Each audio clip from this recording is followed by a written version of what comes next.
মিথ্যাশ্রী 14 বছর কাজ করার পরেও এসব বাঙালি বাঙালি করতে হচ্ছে কেন? মমতা ব্যানার্জি তো হিসাব দিবে চাকরি কত দিয়েছে, মমতা ব্যানার্জি তো হিসাব দিবে স্কুল কত করেছে, মমতা ব্যানার্জি তো হিসাব দিবে হসপিটাল কত করেছে, মমতা ব্যানার্জি তো বলবে যে কত অকৃষিযোগ্য জমিকে কৃষিযোগ্যে পরিণত করেছি, মমতা ব্যানার্জি তো হিসাব দিবে কতগুলো ভালো পাকা রাস্তা করেছি, ব্রিজ করেছি, কত পরিযায়ী শ্রমিককে ফিরিয়ে এনে কাজ দিয়েছি।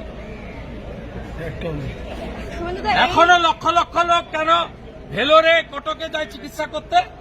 কেন 2,15,00,000 বেকার? কেন 60 লক্ষ পরিযায়ী শ্রমিক? মুখ্যমন্ত্রী 14 বছর পরে উনি তো বিরোধী নেত্রীর মতো কথাবার্তা বলছেন। এই রাস্তা নিয়ে যে উনি টুপি পরানোর মাস্টার, এবারে টুপি পরবে না, এবারে বাঁটনা মাত, এবারে যোগীজির যে স্লোগান বাঁটেঙ্গে তো কাটেঙ্গে, এবারে कोई बांटने वाला हिंदू नहीं है।